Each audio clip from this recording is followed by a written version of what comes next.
Assalamualaikum dan salam sejahtera. Nama saya Nur Anisatira binti Muhammad Nur Azam dan nama matrik 10 DLS 18F1004. Assalamualaikum, nama saya Nur Fatul Husna binti Muhammad Fazli dan nama matrik saya 10 DLS 18F1012. Assalamualaikum dan salam sejahtera. Nama saya Nur Syamil Matira binti Daeng Nur Rashid Shah. Nombor matrik 10 DLS 18F1040. Hai, Assalamualaikum. Nama saya ialah Nur Adila binti Abdul Talib. Nama matrik 10 DLS 18F1052. Nama saya Divagi Anak Perempuan Sada Siwum. Nombor matrik 10 DLS 18F1060. Okey, hari ini saya akan menceritakan tentang Macau scam.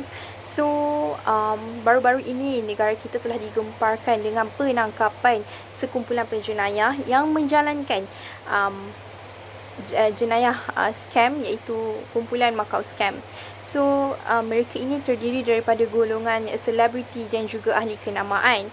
So, penangkapan ini telah berjaya dibuat oleh pasukan Polis Raja Malaysia dan juga SPRM lah.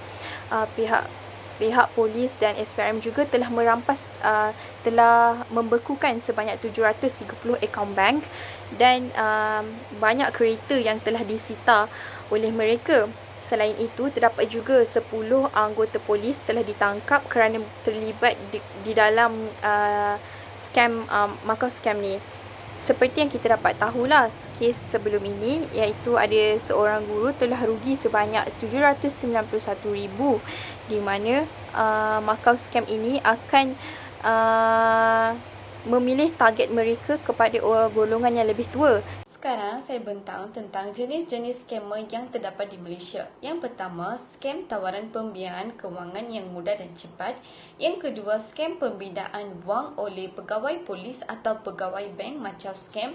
Yang ketiga, skam cinta. Yang keempat, skam pewaris harta atau wang daripada pihak luar. Skam pertama, skam tawaran pembiayaan kewangan yang mudah dan cepat.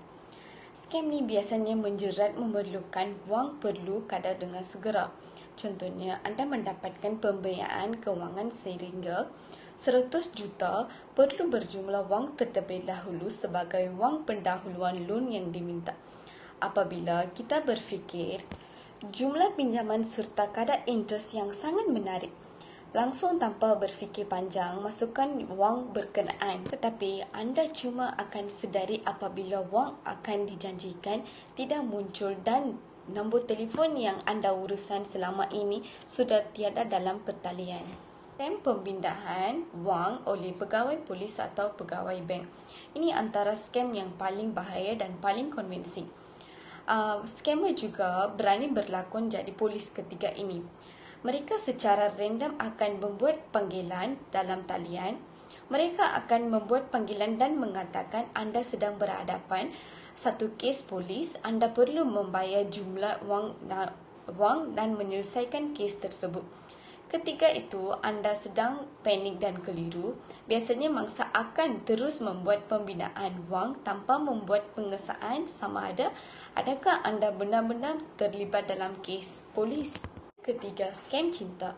Cinta memang boleh melukakan bukan hati sahaja, malahan akaun bank anda.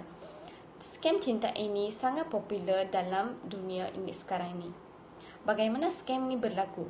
Pertamanya, mereka akan pikat anda supaya anda jatuh cinta menggunakan akaun profil yang palsu.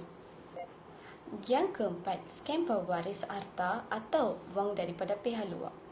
Ini adalah antara skam terawal dan masih wujud sekarang ini.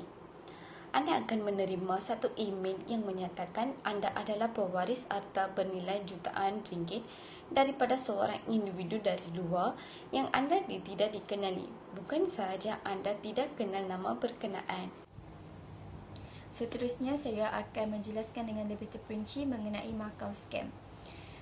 Pernah tak di kalangan kita mendapat sesuatu panggilan yang daripada nombor yang tidak dikenali dan mengatakan bahawa kita mempunyai satu saman daripada pihak polis dan kita perlu membuat bayaran tersebut kepada pihak mereka, ataupun daripada panggilan yang mengatakan bahawa mereka daripada mahkamah dan sebagainya.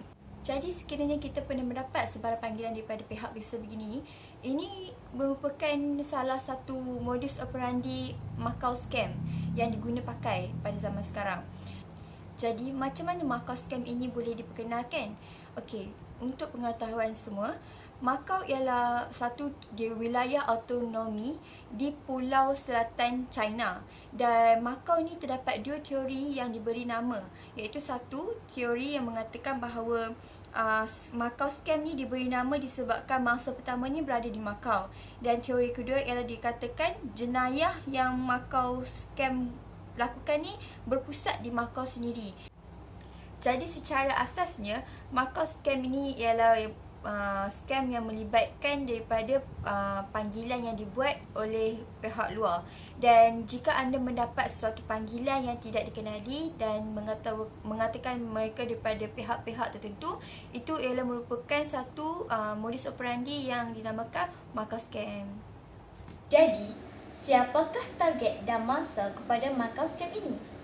Selalu mereka target kepada orang-orang tua yang berusia jauh dari luar bandar dan kemudiannya ialah pesara. Mereka tahu bahawa golongan-golongan ini tidak celik IT.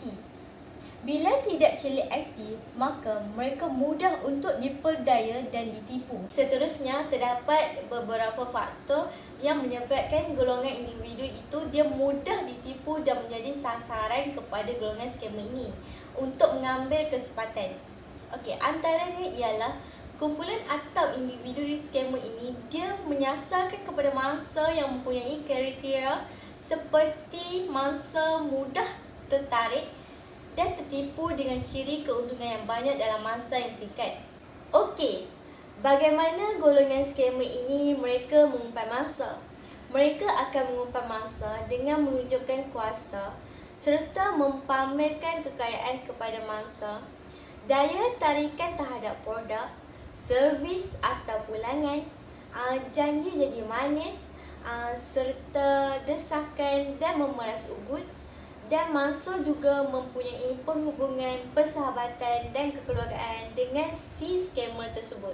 Selain itu, mangsa yang mudah ditipu, mereka mempunyai sifat keterbukaan serta tahap pendidikan yang rendah dan mencari jalan yang mudah untuk kaya. Untuk faktor yang terakhir pula iaitu laman sosial seperti Facebook, WhatsApp, Instagram dan Twitter. Golongan-golongan sasaran lebih besar peluang untuk ditipu kerana scam boleh dilakukan dengan cepat dan pantas serta mangsa juga akan mudah tertipu dengan golongan skamer ini. Saya akan membincangkan tentang langkah-langkah pencegahan yang boleh diterapkan dalam kehidupan seharian daripada kita ditipu oleh skamer. Okey. Yang pertama, apabila kita menerima panggilan daripada mana-mana pihak dan mereka mengatakan bahawa mereka ini adalah daripada pihak PDRM, pihak mahkamah ataupun pihak bank, jangan sesekali percaya dengan panggilan tersebut kerana seperti yang anda tahu, mana-mana pembayaran ataupun transaksi di pihak kerajaan tidak pernah melakukan urusan pembayaran secara online. Mereka akan melakukan pembayaran ini secara bersemuka ataupun mereka akan mengeluarkan satu surat ataupun dokumen yang untuk mengatakan bahawa kita perlu membayar sesuatu. Okey. Dan yang kedua, jangan mudah percaya yang urusan dengan mana-mana pihak ini boleh dilakukan secara online kerana pihak kerajaan tidak pernah sesekali melakukan mana-mana urusan secara online. Okey, yang ketiga, kita perlu selidik tentang sesuatu perkara atau panggilan itu secara terperinci. Yang terakhir sekali, jangan sesekali angkat panggilan daripada mana-mana number yang tidak anda kenali dan nombor tersebut tidak pernah ada di dalam kontak list anda. Sebagai kesimpulannya, pada dunia hari ini ada banyak kes-kes penipuan yang bertujuan untuk hidup mewah, untuk hidup dalam keadaan kaya raya dan sebagainya. Jadi, kita sebagai pengguna dan sebagai masyarakat, janganlah kita mudah tertipu dengan isu-isu sebegini. Bak kata pepatah, janganlah sudah terhantuk baru tergadah. Dan yang paling penting, ingat, selidik dulu sesuatu info itu dengan lebih terperinci sebelum kita membuat keputusan.